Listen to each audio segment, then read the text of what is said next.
Surat police commissioner કચેરી ખાતે CCTV control રૂમનું ગૃહ રાજ્યમંત્રી હર્ષ સંઘવીના હસ્તે ઉદ્ઘાટન કરવામાં આવ્યું હતું. સુરત પોલીસના સીસીટીવી કંટ્રોલ રૂમનું ઉદ્ઘાટન ગૃહ રાજ્યમંત્રી હર્ષ સંઘવીએ કર્યું હતું. સુરત પોલીસ કમિશનર કચેરી ખાતે અત્યાધુનિક ટેકનોલોજીથી સજ્જ સીસીટીવી કંટ્રોલ રૂમ તૈયાર કરાયો છે, જ્યાંથી પબ્લિક એનાઉન્સમેન્ટ સિસ્ટમની મદદથી જે તે 4 રસ્તા પર ટ્રાફિક પોલીસ સીધું એનાઉન્સમેન્ટ કરી શકશે. શહેરના તમામ સીસીટીવી કેમેરાનું નિરીક્ષણ આ પોલીસ કંટ્રોલ રૂમથી કરવામાં આવશે. સુરત શહેર 90 લાખથી વસ્તી ધરાવે છે અને ટ્રાફિકની વ્યવસ્થાના નિરીક્ષણ માટે તથા લોકોની સલામતી માટે આ કંટ્રોલ રૂમ તૈયાર કરાયો છે. આગામી દિવસોમાં સુરતમાં કેમેરાની સંખ્યા પણ વધારવામાં આવશે તો ટ્રાફિક નિયમોની સાથે સાથે અલગ અલગ વિસ્તારમાં પણ દેખરેખ રાખી શકાશે. તો 21 લોકો 2 શિફ્ટમાં કંટ્રોલ રૂમમાં કાર્યરત રહેશે તેમ જણાવાયું હતું. સુરત પોલીસ કમિશનર કચેરી ખાતે ટ્રાફિક સીસીટીવી કંટ્રોલ રૂમના ઉદ્ઘાટન માનનીય ગૃહ રાજમંત્રી શ્રી હર્ષભાઈ સંઘવી સાહેબના હસ્તે કરવામાં આવેલા અને એના ખાસ કરીને એક અલાયદા કંટ્રોલ રૂમ બનાવવામાં આવેલા છે. જો શહેર આપણા 90 લાખને વસ્તી ધરાવતા શહેર છે, અહીંયા સૌથી વધારે ચેલેન્જેબલ હોય છે ટ્રાફિકની વ્યવસ્થા સારી રીતે રહે એના માટે.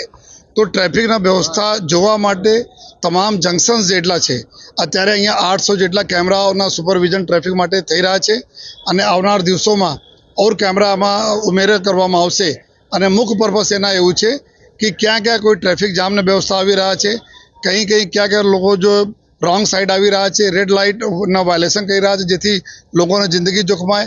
આ તમામ પ્રકારના ચીજો અહીંયાથી વાયલેશન જોવામાં આવી રહ્યા છે અને પબ્લિક એડ્રેસ સિસ્ટમ જો પૂરા શહેરમાં અલગ અલગ જંકશન ઉપર લગાવવામાં આવેલા છે, ત્યાં અહીંયા જો પબ્લિક એડ્રેસ સિસ્ટમના મારફતે જો જરૂરી સૂચનાઓ છે એના બી આપવાની કામગીરી આ કંટ્રોલ રૂમમાંથી કરવામાં આવશે જોઈએ. અને એના સાથોસાથે આ કંટ્રોલ રૂમમાં એક ઈ ચલાનની જો સુવિધા પણ ઊભી કરવામાં આવેલી છે કે જેના અલગ અલગ વાયલેશનને લીધે આપણા ઈ ચલાન કોઈ નથી જમા કરવા માંગતા જોઈએ ઓનલાઈન, તો અહીંયા આવીને જમા કરાવી શકે છે જોઈએ. તો એના માટે બી અહીંયા વ્યવસ્થા કરવામાં આવી છે અને સવારે અર્લી મોર્નિંગ ખૂબ લોકો પણ અહીંયા આવે છે. અમારી બધાને એક જ અપીલ છે કે આપણા શહેર એક એવા શહેર છે કે ઝડપથી વિકસતા શહેર છે, પૂરા દેશભરથી લોકો આવે છે. તો અહીંયા સારી વ્યવસ્થા જાળવવામાં બધા એકબીજાને મદદ કરીએ.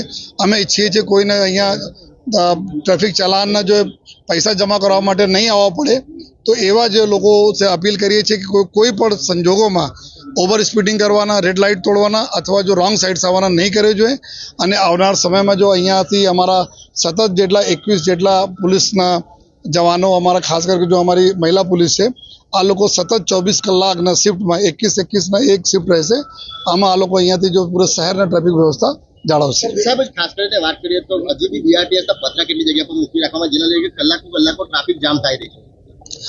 સુરત શહેરમાં ચૂંકી સતત જો તો સિટી ઓફ ફ્લાયઓવર્સ એના બોલીએ છીએ, જ્યાં 130ના આસપાસ અમારા ફ્લાયઓવર છે. સાથોસાથ અત્યારે જો મેટ્રોના કામગીરી ચાલુ છે, જો આ મેટ્રોના કામગીરીના લીધે બી ઘણી બધી જગ્યાઓ રોડોમાં સકળાશ આવી ગઈ છે. જો એના દૂર કરવા માટે જ્યાં જ્યાં એના જરૂરત નથી દૂર કરવા માટે જો કોર્પોરેશન અને પોલીસ અને મેટ્રો એના સંકલન પણ ચાલુ છે. જો તો અમે લોકોના સલામતી કે એવા અમે કોઈ બેરિકેડ નથી હટાવવા માંગતા જેના લીધે જો મેટ્રોના કામ થતા હોય અને કોઈને ઇન્જરી થઈ જાય જોઈએ. પરંતુ આ દિશામાં બી કામગીરી કરીએ છીએ, કારણ કે આ ઘણા બધા સંકળામણના લીધે ખૂબ જ ટ્રાફિક જામના તકલીફો પડે છે. તો એના માટે અમારા લોકોની કામગીરી એના ઉપર ચાલુ છે.